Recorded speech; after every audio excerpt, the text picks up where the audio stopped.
So this is not a photograph of King Herod the Great, but it's a representative from ChatGPT.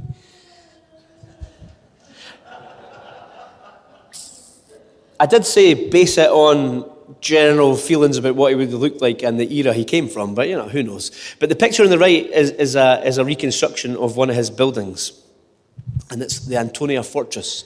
So as you can see, quite impressive stuff that King Herod the Great was doing. He's not called Herod the Great for nothing. We come to him mainly, in fact, most of us will come to him through the Bible, and even more so through nativity plays.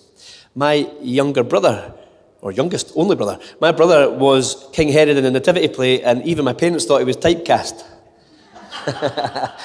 Yeah, and he's never lived that down. But Herod was great in many senses. He's not just a nativity play character.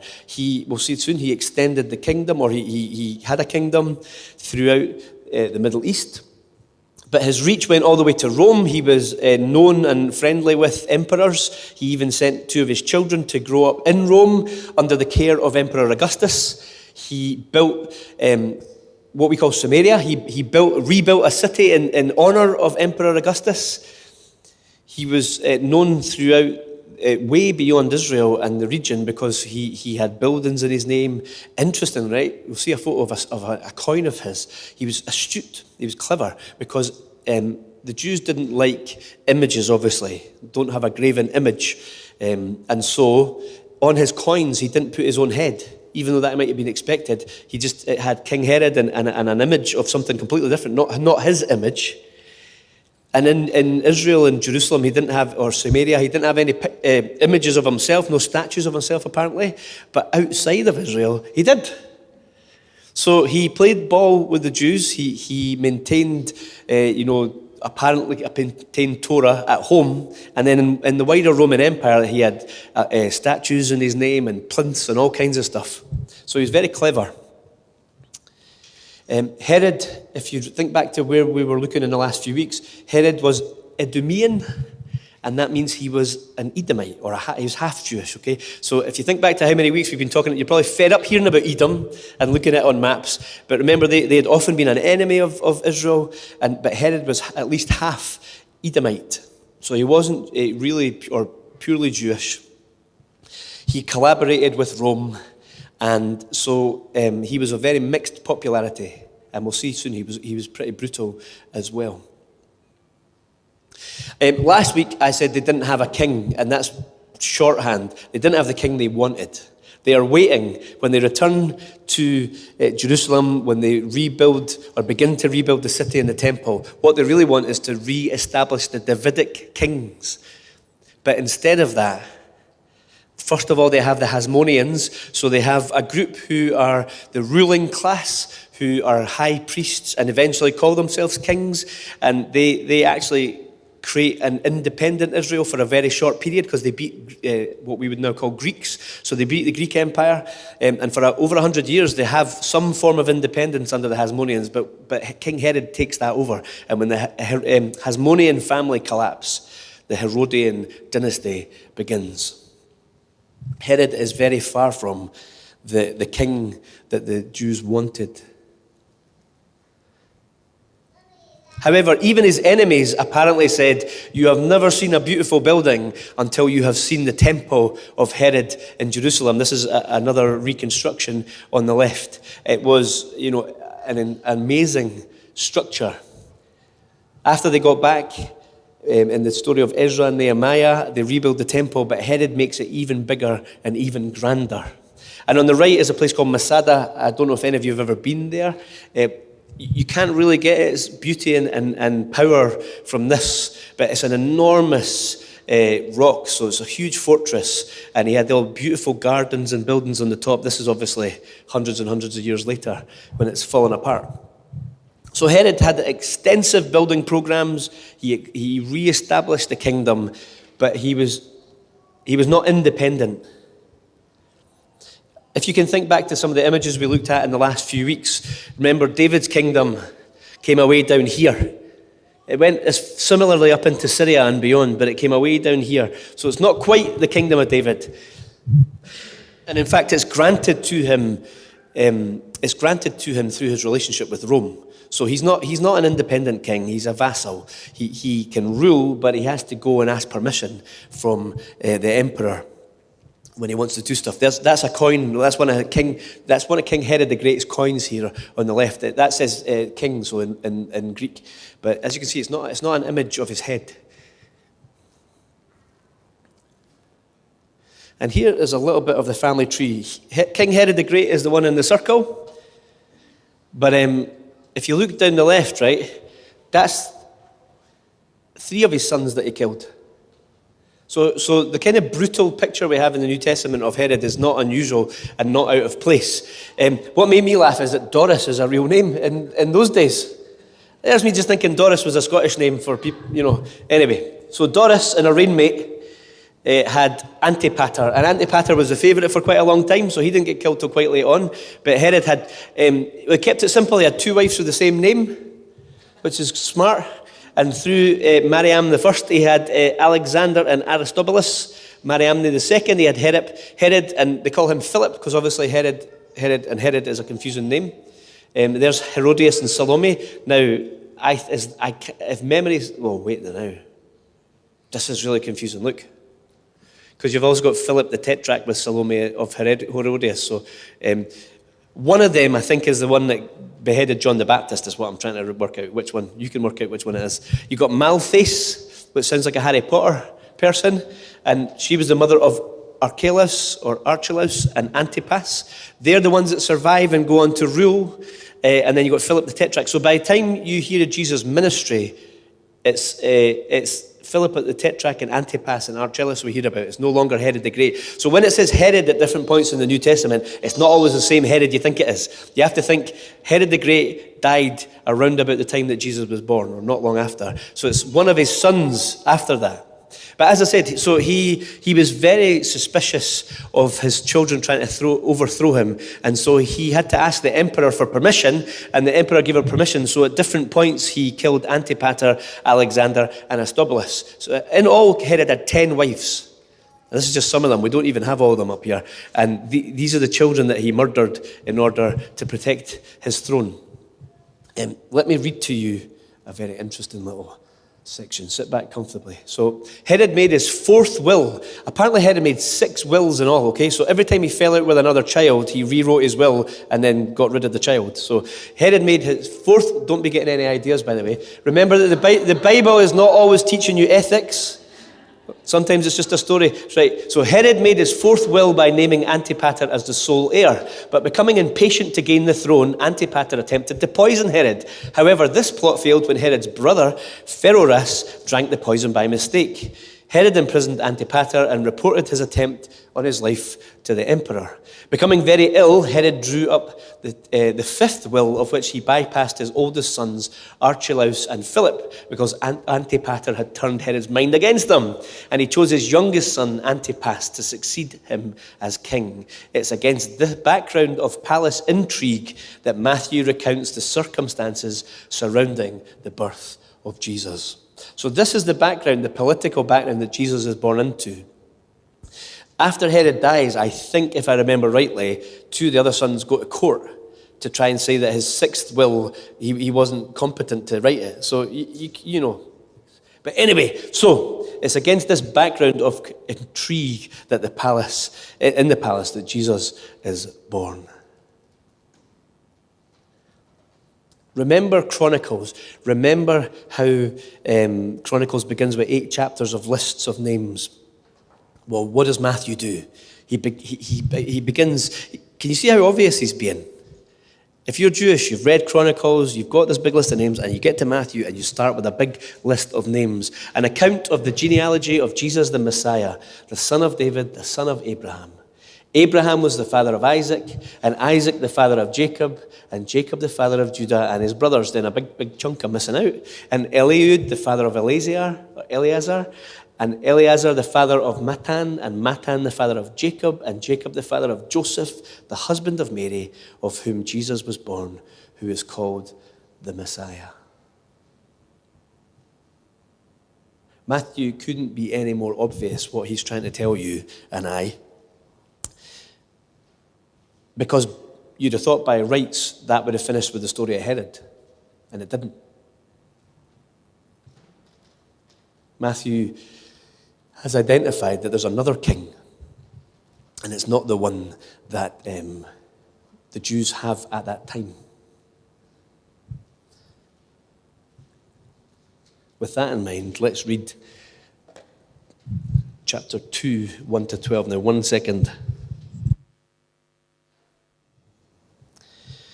After Jesus was born in Bethlehem in Judea, during the time of King Herod, Magi from the east came to Jerusalem and asked, "Where is the one who has been born King of the Jews? We saw his star when it rose and have come to worship him."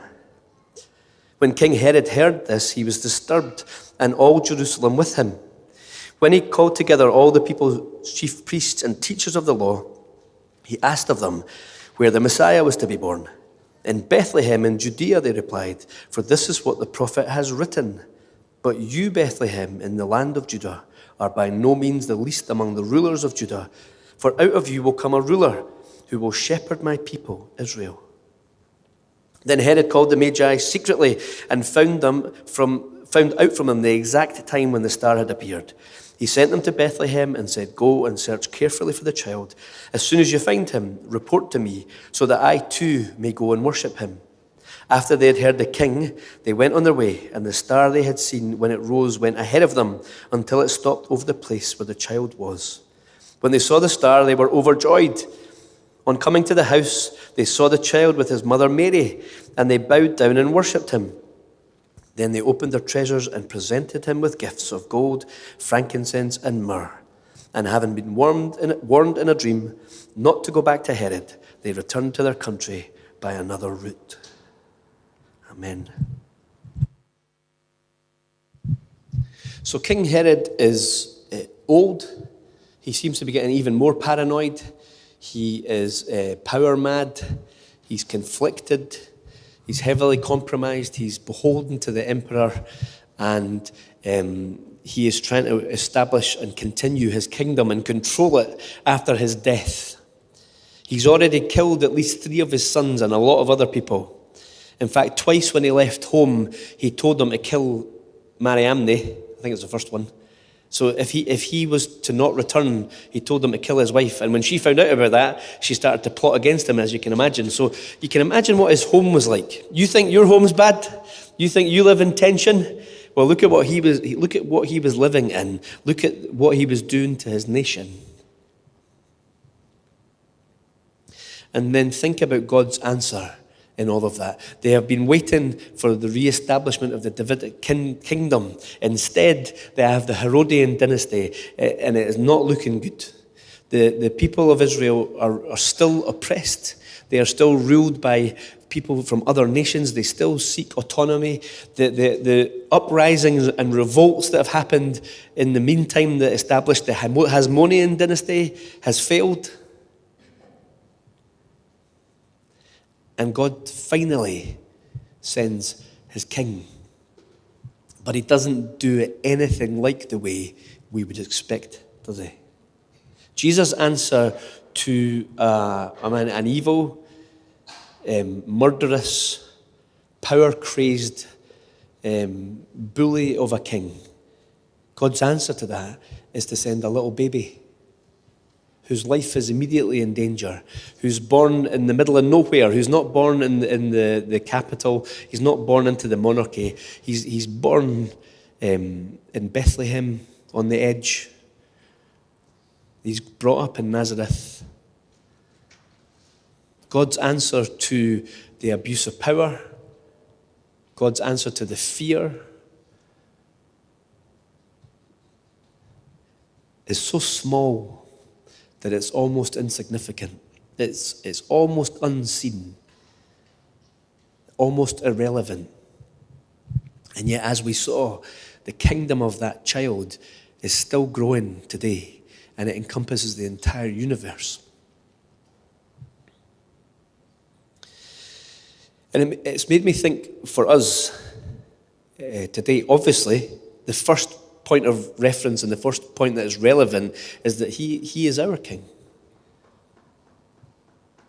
Still, thousands of years later, our king is King Jesus, above all rulers and authorities. He is the one that the entire universe was made for. And in the same way that Herod, because Herod wouldn't make the coin with his image on it, you and I are stamped with the image of Jesus Christ. It shows who owns us, who we belong to, and who we reflect. But it makes me also think about a national level for a start. I guess there has always or often been fear, often been huge anxiety about the future of our world, of our nation, of other nations. That's nothing new. And so, although at the moment many of us are feeling greater anxiety than before, in one sense, what we heard there is not particularly different from what still goes on today and went on before that and will continue beyond when you and I are no longer here, hopefully, if the world continues that long. That kind of fear and tension and abuse of power and narcissism and all, the life of Herod has been replicated many times. And if we find ourselves anxious, if we look at the world around us just now and look at the globe and look at the tensions, isn't it interesting that video, the reason I kept to show it was that isn't it interesting that the patron saint of both Russia and Ukraine is Andrew and Scotland? Isn't that interesting?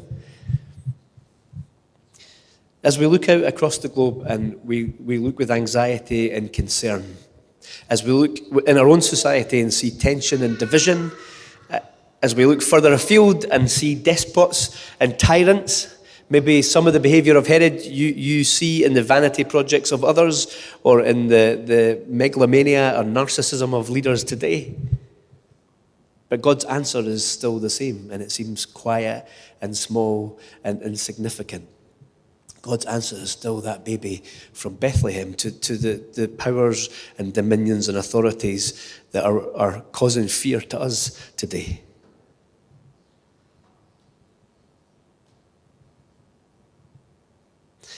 And maybe that's too abstract. So I wonder about in your own life. Many of us live with fear and conflict and tension and anxiety. Many of us may feel abused and oppressed. Interestingly, I didn't know what video Steve was going to play today, but isn't it interesting that that describes most of the church? The actual majority church lives under some form of oppression. We are the unusual ones, where someone just thinks you're weird or silly and laughs at you for being a Christian. Christians, despite what you might often hear in the media, Christians are meant to be probably the most persecuted group of people on the face of the earth. And so we should pray and keep in mind, not just today, but every day, the persecuted church, those who are oppressed by the same evil that tried to extinguish Jesus from the very beginning.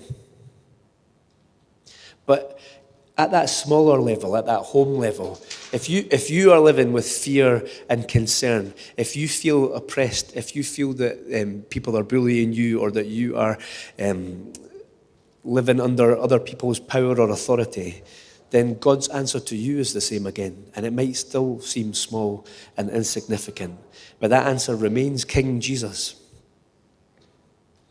And so at the national and the global level, wherever there is conflict and fear and turmoil, and at even the internal level, where we feel conflicted or oppressed in ourselves and our minds, at each level, God's answer is the same. It's Jesus of Nazareth. It's that baby born in Bethlehem.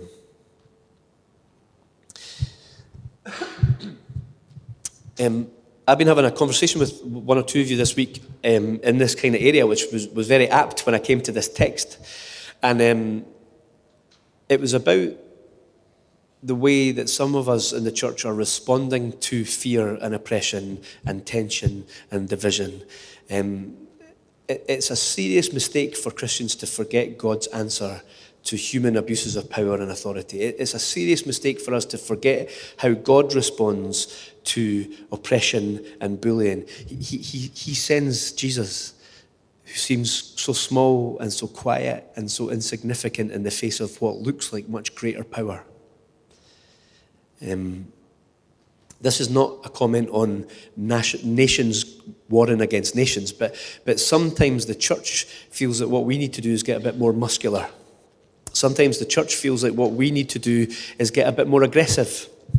Even in our nation today, there are people who are either co-opting the church or being involved with the church who think that the answer might be some form of violence or political power. And what I've been reminded of reading this story this week is that is not the way of Jesus. When Christians feel afraid or oppressed or concerned about the future, when Christians feel that they live under tyranny or oppression or nepotism or whatever it is, when Christians feel that they are under persecution, God's answer is not to take on the character of the world's power. God's answer is not for the church to bulk up and do battle that way. God's answer is always the way of Jesus, which looks so small, it looks so powerless, and yet is the greatest power and authority on earth.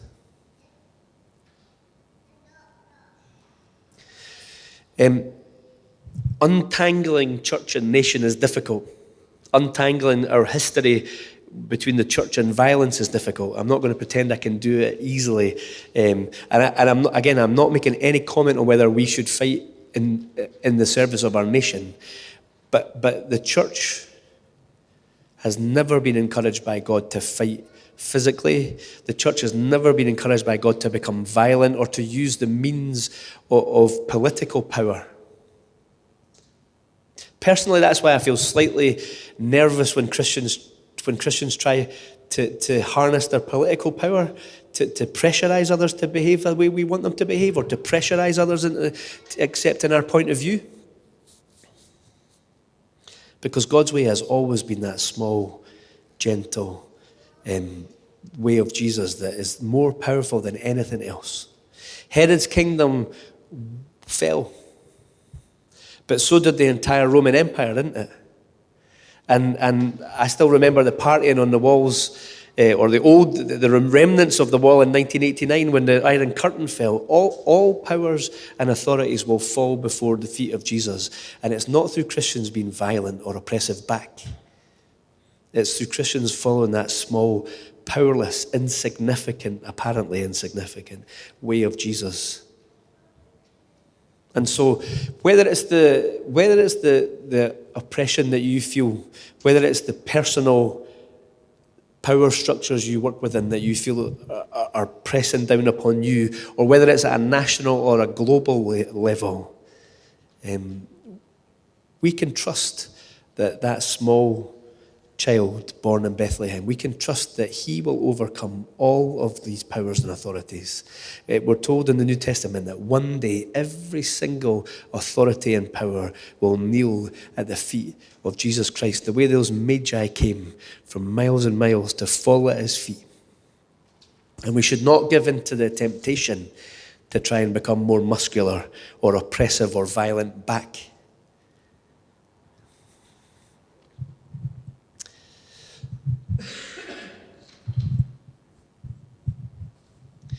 Let me finish with this. One of the most interesting things that I learned in a Christian ethics course was about films. Quite a lot of the other stuff didn't really understand. But one of the things we talked about was the dominant narrative in movies in our culture is redemptive violence, isn't it? The dominant narrative is bulk up, get revenge. They're my favourite kind of movies too. I love those ones where the person looks like a nobody and turns out that, they used to be special ops and all that kind of, the guy gets, I love those films. But the dominant narrative is bulk up, get strong, get retribution. You'll probably see multiple movies like that this month. The dominant narrative in our time is redemptive violence, that you will redeem yourself and the situation or the abuse that you received, you will redeem it through violence. The terribly challenging thing about the Christian narrative is redemptive suffering.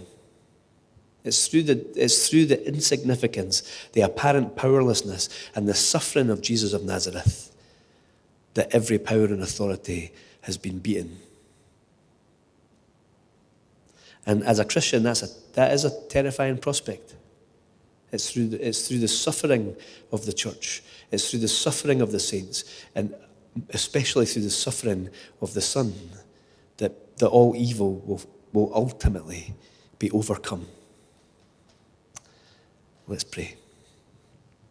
We praise you, Lord.